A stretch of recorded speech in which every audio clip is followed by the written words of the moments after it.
নমস্কার বন্ধুরা, রুমা কিচেনে সবাইকে স্বাগত জানিয়ে আজকে আমি আপনাদের সঙ্গে শেয়ার করব কাতল মাছের মাথা দিয়ে পালং শাকের রেসিপি।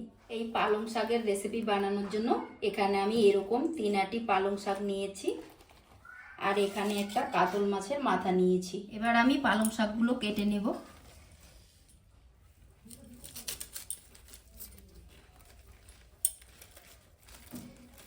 পালং শাকগুলো আমি নরম অংশগুলো নিব আর শক্ত অংশগুলো আমি নেব না। তো শীতের সিজনে কিন্তু এই পালং শাকটা পাওয়া যায়, খেতে কিন্তু বেশ ভালো লাগে আর এরকম শাক গরম ভাত দিয়ে কিন্তু বেশ টেস্টি হয়।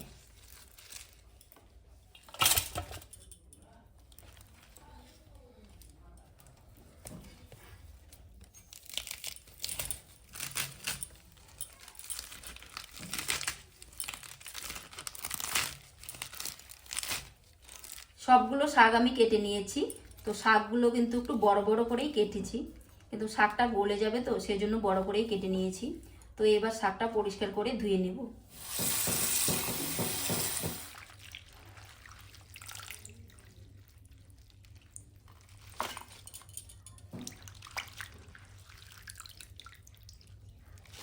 শাক আর মাছের মাথাটা আমি ভালো করে ধুয়ে নিয়েছি। এবার গ্যাস জ্বালিয়ে কড়াইটা বসিয়ে নেব। এইদিকে কড়াই গরম হতে থাক আর এইদিকে আমি মাছের মাথাটা লবণ হলুদ দিয়ে মেখে নিচ্ছি।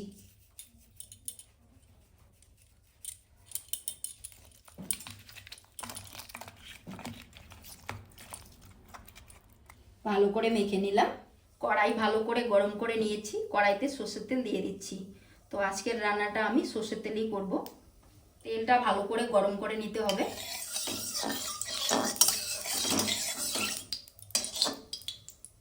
তেলটা ভালো করে গরম করে নিয়েছি। এবার মেখে রাখা মাছের মাথাগুলো তেলে ছেড়ে দিচ্ছি। উল্টে পাল্টে মাছের মাথাগুলো লাল করে ভেজে নেব, তাহলে খেতে ভালো লাগবে। মাছের মাথাগুলোকে উল্টে পাল্টে লাল করে ভেজে নিতে হবে। তো আমি এবার উল্টিয়ে দিচ্ছি মাথাগুলো।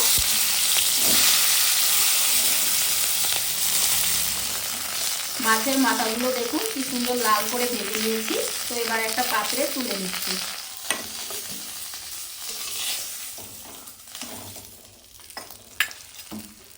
মাছের মাথা ভাজার তেলেই আমি অল্প তেল দিয়ে দিচ্ছি।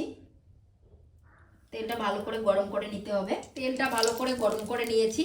তেলে 3টি শুকনো লঙ্কা দিয়ে দিচ্ছি। তো আমি হাফ করে নিয়েছি। 1 চামচ কালো জিরে দিয়ে দিচ্ছি তেলে।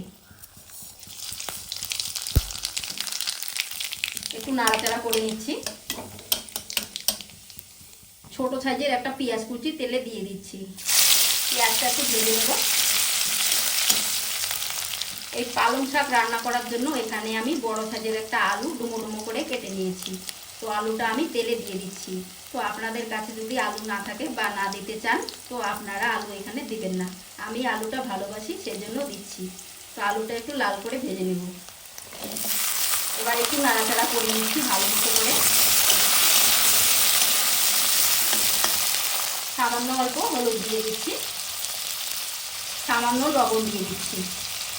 এবার ভালোভাবে মিশিয়ে নেব। আলুটা আমি এরকম লাল করে ভেজে নিয়েছি। তো এবার আলুর উপরে একটা ছোটো সাইজের টমেটো কুচি দিয়ে দিচ্ছি। টমেটো কুচি দিলে শাকটার টেস্টটা বেশি হয়, সেজন্য দিচ্ছি। তো টমেটো আর আলু ভালো মতো করে কষিয়ে নেব। আমি যে আজকে রান্নাটি করছি সেই রান্নাটি আমি আমার ঠাকুমার কাছে খেয়েছিলাম। খুবই টেস্টি হয় মাছের মাথা দিয়ে পালং শাক। তো আজকে আমি রান্নাটি করছি, আপনারা এরকম করে রান্না করে দেখবেন, খুবই টেস্টি হয় খেতে। টমেটো আর আলুটা আমি ভালো মতো করে কষিয়ে নিয়েছি, দেখুন কি সুন্দর হয়েছে। তো এবার এখানে ভেজে রাখা মাছের মাথাটা দিয়ে দিচ্ছি। খুন্তি দিয়ে একটু চেপে চেপে দিব ভেঙে।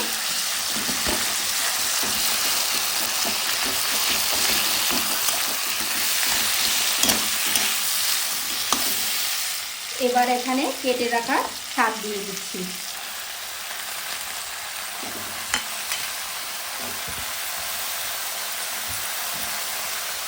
কাঁচা লঙ্কা চিড়ে দিয়ে দিচ্ছি। তো শাকে বেশি ঝাল হয় না, তো আপনারা যেরকম ঝাল খান সেরকম ঝাল আপনারা দিবেন। সামান্য অল্প জিরের গুঁড়ো দিয়ে দিচ্ছি, তাহলে সুন্দর একটা সেন্ট হবে আর খেতে ভালো লাগবে। এবার ভালো মতো করে নাড়াচাড়া করে নিচ্ছি।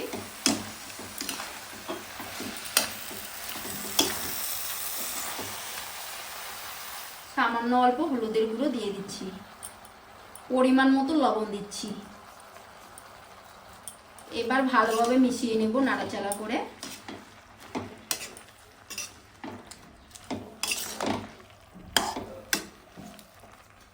শাকটা ভালো রকম করে সিদ্ধ হওয়ার জন্য চাপা দিয়ে দিচ্ছি। এবার চাপাটা খুলে একটু নাড়াচাড়া করে নেব।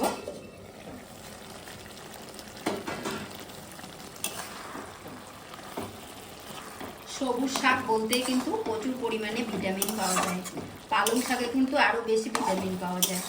তো দেখুন শাকটা কিন্তু মোটামুটি হয়ে গেছে, তো আমি আরেকটু রান্না করে নেব, তাহলেই হয়ে যাবে। আলুটাও কিন্তু সেদ্ধ হয়ে গেছে। তো এর আগে আমি আরও চাপাটা দিয়েছিলাম, তো আমি ভালো মতো করে নাড়াচাড়া করে নিয়েছি। এবার আর কিছুক্ষণের জন্য চাপা দিয়ে দেব। এবার চাপাটা খুলে নিচ্ছি। শাক থেকে কিন্তু সুন্দর গন্ধ বেরিয়ে গেছে, খেতে কিন্তু বেশ ভালো লাগবে। আর গরম ভাত দিয়ে যদি এরকম শাকের রেসিপি হয় তাহলে তো আর কোনো কথাই নেই, এক থালা ভাত কিন্তু এক মিনিটেই শেষ হয়ে যাবে। দেখুন কত সুন্দর হয়েছে শাকটা। তো আজকের এই শাকের রেসিপিটা যদি আপনাদের ভালো লেগে থাকে, তো আপনাদের কাছে আমার অনুরোধ রইল আমার চ্যানেলটিকে লাইক করুন, শেয়ার সাবস্ক্রাইব করে রাখবেন। দেখুন কত সুন্দর হয়েছে। তো শাকটা আমার তৈরি হয়ে গেছে, এবার আমি একটা পাত্রে তুলে নেব।